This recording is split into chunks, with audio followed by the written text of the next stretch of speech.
What have you learned about leadership and how you can reach your audience? So tough times are always the time when I think we get a chance to find our better and deeper selves. Like you get an opportunity to really push for that because all of a sudden everything you already knew isn't in demand anymore. And so I've always found that in times of uncertainty, the only certainty I find is in service. Because when there's uncertainty, that means there's the best opportunity to serve. Because if more people are lost, confused, troubled, then therefore there is more to do. And I think that's what I see as leadership, is wanting to be of service to others. And I think there's a beautiful quote by Gandhi where he said, you find yourself when you lose yourself in the service of others. And to me, that's what leadership is that you lose yourself in trying to figure out how to help people in the best way you can.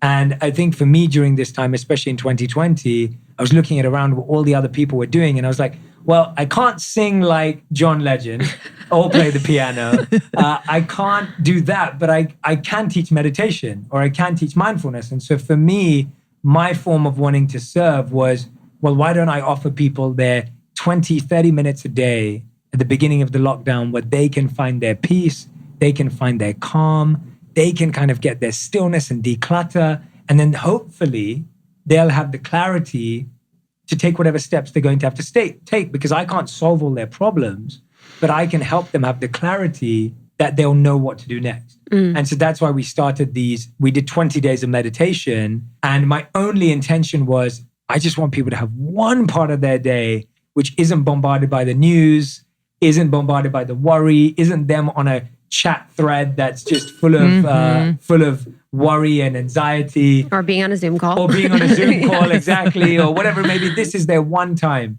that they're going to find stillness and calmness for themselves. We did 20 days and people loved it so much that we did 40 days and we had 20 million people tune in over 40 days. Casual. And the best thing about it was that I would bring on people at the end of them towards the end. So I wish I did this at the start, but I started to realize I really wanted to do it towards the end. So probably for the last 10 days, I would just go live with other people at the end just to ask them about their experience. And I'd say 90% of the people that were there were like, Jay, I've never meditated before. And this is my first time.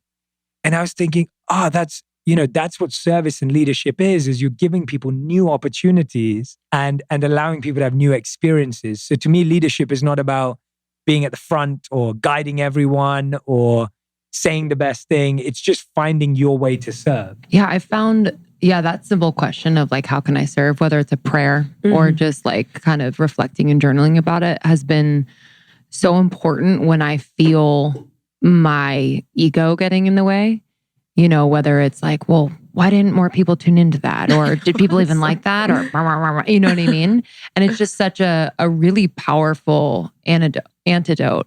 But on the meditation piece with your community, I'm curious, like, especially during this time where there's so much unknown and, chaos, what did you feel or what did you observe as like the power of a collective pause, a collective breath, a collective, like just embodiment of peace for those, 15, 20 minutes? Yeah, I think for a lot of people, it was almost like a forced pause. So there's a study that I love sharing because I think it creates such a visual in our minds to really get clarity. So there's a study that they did where men and women were asked to be alone with their thoughts for 15 minutes. And if they didn't want to, they could give themselves an electric shock. 30% of women chose an electric shock and 60% of men chose an electric shock because they didn't want to be alone with their thoughts. And so I feel like when lockdown started, it was like this spotlight on being alone with your thoughts. And it was almost like you didn't have that numbing button or that refresh button or that reset button. And the only way of resetting and refreshing was to try and open yourself up to that conversation internally. And that's what the meditation was doing, was, I think, encouraging people to realize that being alone or being in this uncertain situation doesn't mean that it's all negative now and your life is over. And I think we've built up certain thought processes from our past where we look at certain things in a negative way. So for example, loneliness and being alone has always been seen as a bad thing. Yeah. So when you were the kid at school that didn't have a lot of friends, you were considered the loner, right? Or if you had a birthday party and only 5 people showed up, then you were unpopular. Or if you're the single person aged 30, it's like, oh, that's a bad thing. You know, there's so much stuff in society that constantly makes us think being alone is bad. And from my experiences, and especially from my monk experiences, I realized that actually there's a whole nother word for loneliness that we never talk about, and it's called solitude. And it's not even used in our language or vocabulary on a daily basis. And more recently, Paul Tillich writes about it, and he talks about the difference between loneliness being a weakness and solitude being a strength.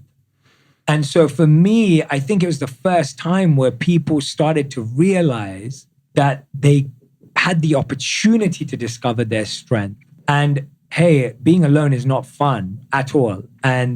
But there is a part of it that when you find yourself in that solitude, you're now better at connecting with people, you're now better at attracting the right people into your life, you're better at communicating and connecting with them too. Does that make sense? Yes. Yes, it very much does. Yeah, there's I feel like maybe this happened in quarantine too. And I did a silent retreat, and it was like there's the moment where you're kind of weaning off. You're like, you know, you're addicted to everything, and then you kind of have that really big fear moment, and then you get used to it, and then you end up loving it. When you became a monk, did you, like the first weeks and the first days, was that the hardest because you were kind of detoxing from normal life? Good question. So the first time I went to live with the monks was when I was taking my breaks during university. So that's the first time I would take 2 to 4 week stints to live with them. That was hard because that was when I was going through the biggest transition in my life, because I would literally go from, you said you were in the corporate world, I was literally going from internships at corporate companies in London to then living as a monk. So I would go from my summer vacations being bars, steakhouses, wearing suits, to sleeping on the floor, waking up at 4 a.m. and meditating for 8 hours a day. And so that was like my first like A/B test of the extremes of both life. And that's where it was really tough, because when I first went there, they were like, so you can't listen to, I couldn't take my iPod. And so they're like, you can't listen to any music from outside. I was like, how can I go a week without listening to I love music? this, like a shuffle. Yeah. It was like, it was probably like... You had like no choice but to listen to your like... I had no choice whatsoever. They were like, there's no, you can't bring your Game Boy, you can't bring whatever it is. Like there was all this stuff that you don't want to have there if you're really coming for serious. And I'm like, wow, this is hard already. But the crazy thing was that when I got there and I started practicing, I would forget about even needing it. And so for me, it was hard in the beginning. It was hard going, oh, you have to sleep on the floor. And guess what? You don't even have a space on the floor with your name on it. You just sleep on a different space every day, whichever space is available. And so I don't have a bedroom. I don't have a bed. I sleep on the floor and I don't even have a space on the floor. And so like all of that in the beginning, oh, and we have to take cold showers. Oh, wow, never done that before. Like, you know, so there's just so much newness, but it's almost like that forced immersion is sometimes what helps you discover the greatest things about yourself. And it's almost like if you're never that challenged. And I think that, and again, I don't wish challenges upon anyone, but sometimes when we're put into these really difficult situations, we discover strengths in ourselves that we never knew we had. Thank you so much for tuning in to Morning Microdose by Almost 30. We hope you enjoyed waking up. As always, we encourage you to take what resonates and leave the rest. If you enjoyed this trip, tune into the full episode on the Almost 30 podcast. All episode information can be found in the show notes. Make sure to subscribe, and if this becomes a part of your morning routine, be sure to share it with a friend. We have new inspiring doses Monday through Friday. Follow us on Instagram at Morning Microdose, and follow Almost 30 at Almost 30 Podcast. Thanks for listening. We'll see you in the vortex.